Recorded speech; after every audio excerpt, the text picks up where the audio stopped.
Within the ancient walls of Kensington Palace, Prince William seems to have it all. But a rumor emerges. A DNA secret that could shatter everything his family, the honor of the royal family, and the future of the throne. As painful memories from the past resurface and the media closes in, William faces a single-choice silence or defiance. With the world watching, will love be strong enough to protect his innocent children, or will he crumble under the weight of the crown? Early morning light filtered faintly through the heavy, crimson velvet curtains, casting a soft glow on the polished wooden floor of Prince William's study in Buckingham Palace. The room was still, save for the steady ticking of an antique clock on the wall and the measured breathing of the man sitting in quiet contemplation at the oak desk. William, his golden hair now flecked with strands of silver bent forward, his gaze fixed on an online news article displayed on his tablet. The headline was bold, vicious, like a dagger's thrust. Royal DNA secret truth or lies. He gripped the edge of the desk, his knuckles whitening from the force. The rumor wasn't new, but this time it cut deeper, more maliciously. It didn't just target him, the heir to the throne, the man who had spent his life upholding the monarchy's image, but aimed its venom at his children, George, Charlotte, and Louis. Those innocent children with their carefree smiles and bright clear eyes were now caught in a whirlwind of cruel whispers spreading across social media. No evidence, no truth, just lifeless words spreading like wildfire, burning through the peace he had fought to build. William closed his eyes, drawing a deep breath, trying to quell the surge of emotions rising in his chest. He stood and walked slowly to the large window where he could see the royal gardens shrouded in the morning mist. London's sky was gray, mirroring his mood. In that moment, memories flooded back his childhood days running through these very gardens, when life was simple, when his mother was still here. But the memory was swiftly interrupted by a gentle but firm knock at the door. "Your Royal Highness," came the steady voice of James William's private secretary from the other side. "May I come in?" William turned and nodded slightly. James, a middle-aged man with salt and pepper hair and an ever-calm demeanor, entered holding a thin stack of documents. He placed them on the desk, but kept his eyes fixed on William as if weighing something carefully. "What is it?" James William asked, his voice low, unable to mask his weariness. James cleared his throat, visibly uneasy about what he was about to say. "Sir, the public, they're demanding answers about the article and the rumors." The room fell silent. William turned back to the garden where dew glistened on the leaves like tiny jewels. The public. The words echoed in his mind like a heavy bell. He was used to scrutiny, to the flashing cameras and sensational headlines. But this was different. This wasn't just an attack on his honor, it was a dagger aimed at his family, at Catherine, at his children. He felt a smoldering anger, but he knew anger wasn't the answer. "They won't get it," William said, his voice low but resolute, as if speaking more to himself than to James. "I won't give them the chance to turn my family into a spectacle." James nodded, though his eyes betrayed concern. "I understand, sir, but if the rumors keep spreading, we may need an official statement, or at least a strategy to manage public opinion." William didn't respond immediately. He walked back to the desk, his hand instinctively brushing the framed photo at the corner, a picture of him and Catherine on their wedding day. Her radiant, hopeful smile was like a beacon in his darkest moments. He recalled that day when the world seemed to pause, when it was just the two of them at the altar, vowing to face every challenge together. And now that challenge loomed before him. James William said, his voice calmer, but carrying an unshakable strength. "Let me handle this. My way." James bowed his head, saying nothing more, and quietly left the room. As the door closed, William sank into his chair, his gaze returning to the tablet screen.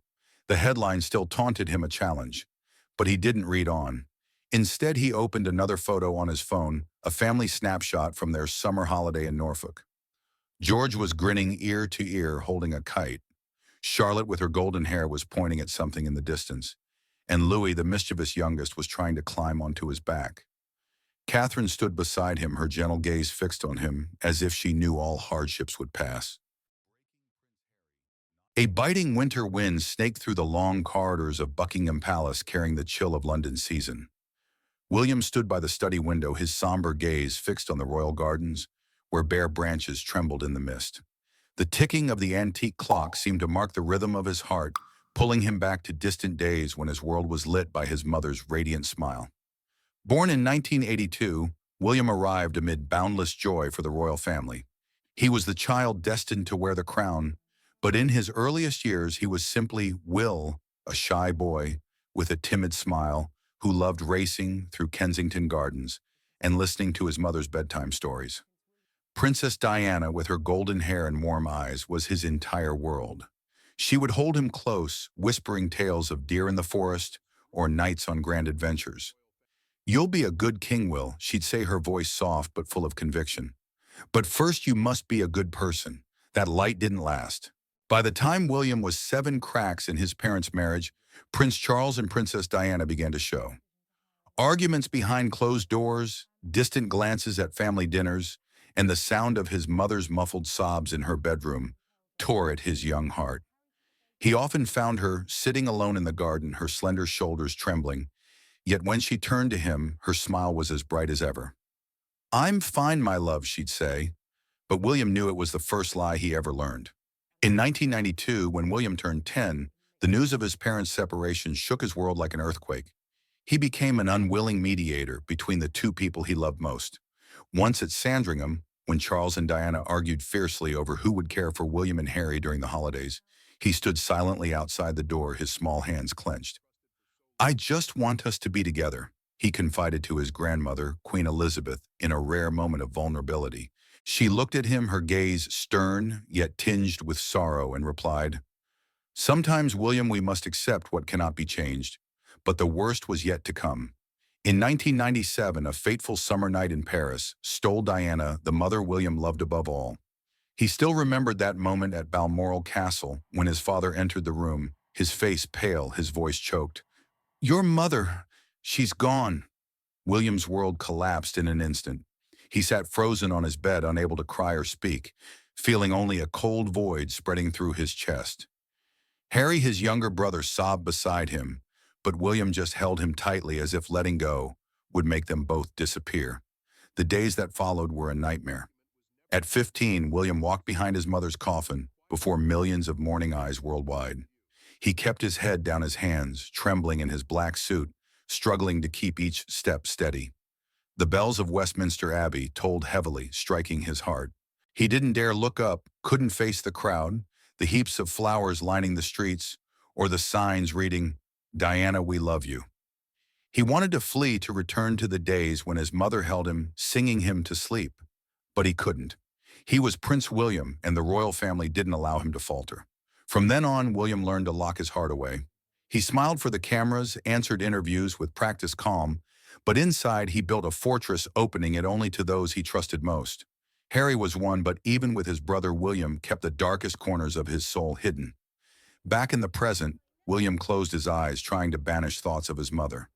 But the whispers of the DNA rumor surged again, like a sharp blade slicing into old wounds. He didn't care if people doubted him, he was used to gossip. But George, Charlotte, and Louis, those innocent children, didn't deserve to be dragged into the line of suspicion. He thought of George, the 9-year-old with serious eyes, always asking about a king's duties. Of Charlotte, the 7-year-old with a radiant smile who loved drawing pictures for her mother. And Louis, the mischievous youngest, always making the family laugh. How could he let lies touch them? A knock at the door snapped William from his thoughts. He turned to see Catherine standing at the threshold, her eyes gentle but filled with concern. She wore a light blue sweater, her brown hair loose, exuding a simple elegance. "Well," she called softly, stepping inside. "James told me." "About the article." William said nothing, just looked at her as if her gaze was the only place he could find safety. Catherine approached, placing a hand on his shoulder, her warmth easing the storm within him. "We'll get through this," she said, her voice firm. "Like we always have." William took her hand, squeezing it gently. "I'm not afraid for myself, Kate," he whispered, his voice hoarse. "But the children, I don't want them growing up surrounded by lies like I did." Catherine smiled a smile both tender and resolute. "They won't have to, because they have us, and we'll protect them no matter what." In that moment, William felt a flicker of hope.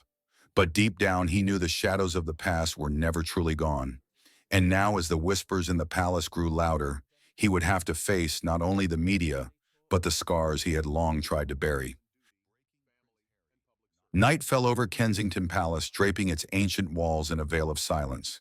In the family sitting room, a soft golden glow from the chandelier spilled over the walls, illuminating framed photos of joyful moments, William, Catherine, and their three children. The sound of children's laughter had faded. George, Charlotte, and Louis were asleep after a day of play. Only William and Catherine remained sitting close on the sofa, a steaming teapot on the table before them. But the air between them wasn't as light as usual. The rumor of a DNA secret hung like a dark cloud, threatening to invade the sanctuary of their home.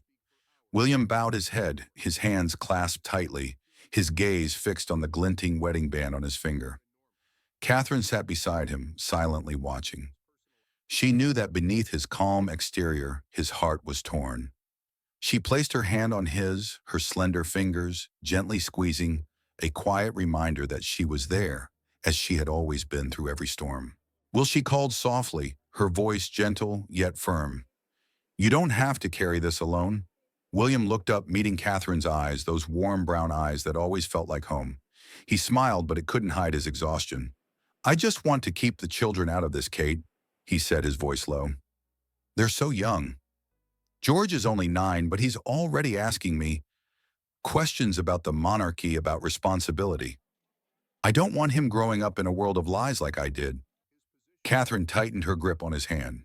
They won't have to, she said, her voice steady, because we'll teach them how to face it, and because they have us, a family, not just part of the monarchy. Her words were like a cool breeze soothing the tempest in William's heart. He looked at her, and in that moment memories flooded back, the days when they met, when life was simpler, when he wasn't Prince William, but just Will, a young man with ordinary dreams.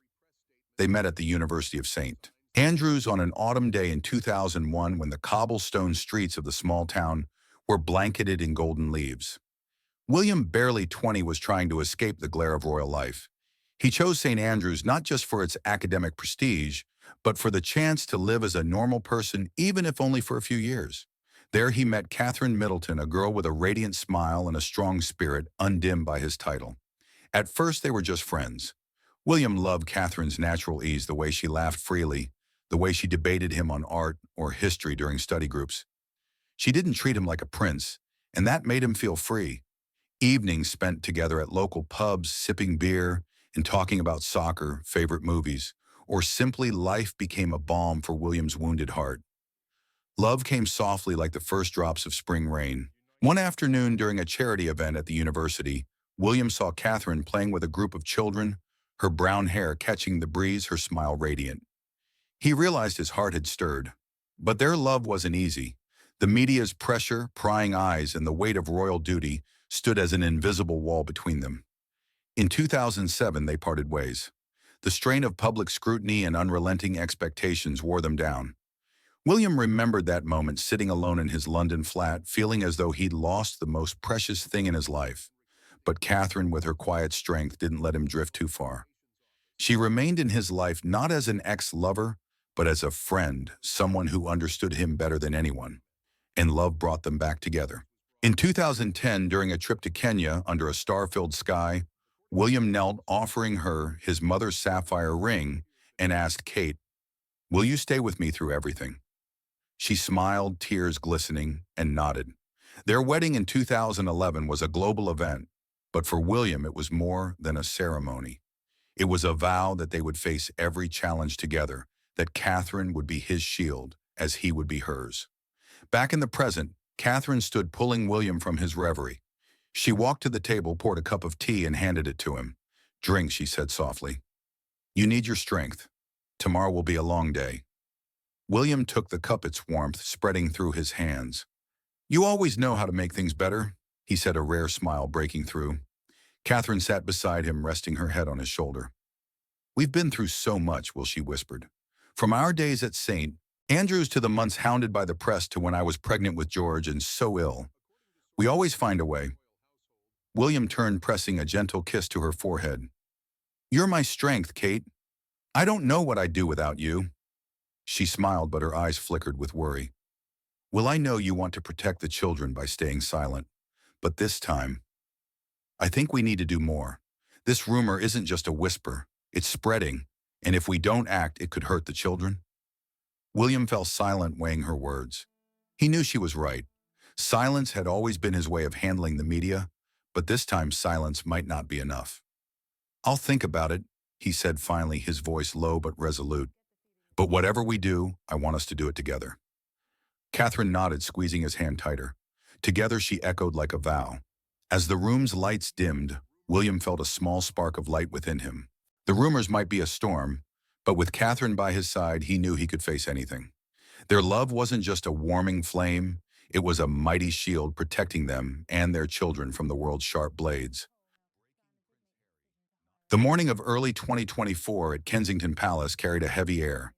Pale sunlight streamed through tall glass windows, illuminating the Persian rug in the small meeting room, where William sat across from a group of royal advisors. On the table lay thick stacks of documents, reports on upcoming tours, charitable initiatives, and weighing heaviest on his hard analyses of the DNA rumors' impact. Though baseless, the malicious whispers on social media had become an undercurrent threatening to erode public trust in the monarchy. William, in a sharply tailored navy suit, sat upright, his keen eyes scanning each face in the room. He was accustomed to such meetings, but today he felt a different pressure, not just from duties, but from the growing responsibility bearing down on him.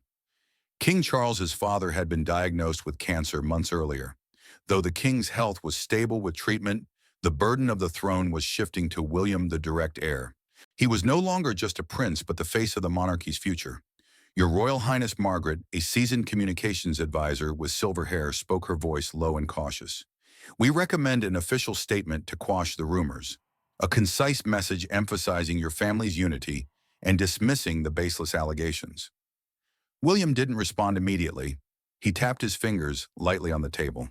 He knew an official statement might calm the public, but it would also fuel the media's curiosity, and he hated the idea of justifying something untrue. "No," he said at last, his voice low but firm. "A statement will only make them dig deeper. We'll handle this with actions, not words." Margaret exchanged glances with the other advisors, clearly displeased, but no one dared object. William stood, signaling the meeting's end. As the door closed, he stepped onto a small balcony, breathing in London's cold air.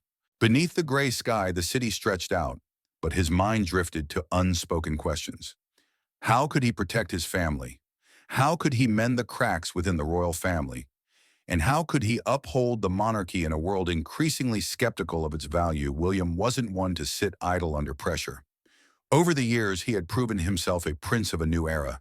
He founded the Earthshot Prize, a global award seeking solutions to the environmental crisis, a legacy he hoped would inspire future generations, including George, Charlotte, and Louis.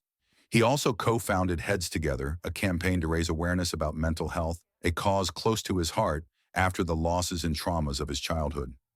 These initiatives weren't just work, they were how he defined his role not only as a prince, but as a man striving to leave a positive mark. But behind the glow of achievements was a man facing relentless challenges. The DNA rumor, though unfounded, was a bitter reminder that the crown was not just glory, but a burden. Every step he took was scrutinized, every decision dissected. And now, with King Charles weakening, William felt the weight of the throne drawing nearer. That afternoon at a national ceremony in Westminster Hall, William stood at the podium preparing to speak on the importance of community unity. The crowd applauded warmly as he stepped forward, camera flashes relentless. He smiled, his demeanor calm as always, but inside he fought to stay composed. As his speech ended, a reporter from the crowd shouted sharply, "Your Royal Highness, what's your response to the DNA rumors about your family?" The room fell silent, all eyes on William. He stood tall, his gaze steady, though his hands in his pockets clenched briefly. In that moment he thought of his mother, Princess Diana, hounded by the press to her breaking point. He thought of Catherine waiting at home with an encouraging smile. And he thought of his children who deserved to grow up in love, not under the shadow of doubt. William gave a slight smile, polite yet defiant.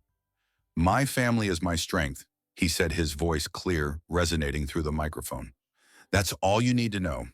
The crowd erupted in applause, but William knew his words hadn't quelled the storm. They were a fleeting moment, an assertion that he wouldn't let the media control his narrative. As he stepped down, his eyes met Catherine's in the front row, clapping with a proud smile. She nodded subtly as if to say, "Well done." The sunset bathed Kensington Palace's gardens in gold, its final rays weaving through the trees casting a glow on the lush lawn. The clear laughter of George, Charlotte, and Louis echoed mingling with the chirping of birds. William stood at the family sitting room window, hands in his pockets, his gaze tender as he watched his children. George was struggling to fly a kite, its string tangled in the 9-year-old's hands. Charlotte, her golden hair tied in a ponytail, was picking wildflowers, humming a tune. And Louis, the mischievous youngest, was darting around, chasing a fluttering butterfly. This moment, simple and pure, was the only remedy for William's heart after long, tense days. That evening, after the children were tucked in, William and Catherine sat by the fireplace, its crackling flames like a gentle melody. On the table was a letter from a charity thanking William for supporting an education project for disadvantaged children. Catherine skimmed it, then smiled. "You know," she said, "sometimes I think you're more like your mother than you realize. The way you care for people, the way you never give up, that's what makes a true king." William looked at her, his eyes flickering with emotion. "I'm not sure I'll be a good king, Kate," he admitted, his voice low. "But I know I want to be a good father, and a husband worthy of you." Catherine leaned in, pressing a soft kiss to his cheek. "You're already both," she whispered, "and you'll be a wonderful king, not because of the throne, but because of your heart." In that moment, William felt a rare serenity. The rumors, the pressures, and the shadows of the past lingered, but they no longer seemed so daunting. With Catherine by his side, his mother's memory in his heart, and his children as his guiding light, he knew he could face any challenge. The crown wasn't just a symbol, it was duty, love, and a journey he was walking day by day, step by step. As the fire's glow faded, William stood, pulling Catherine into his arms. They stood quietly gazing at the garden, now cloaked in darkness. He thought of his mother, of the lessons she left behind. "I'll make you proud," he whispered, his voice barely audible. And with each step, he moved closer to the throne, not just as a king, but as a man who had overcome darkness to find light. If you enjoyed this story, please like, share it with your friends, and subscribe for more royal stories to come.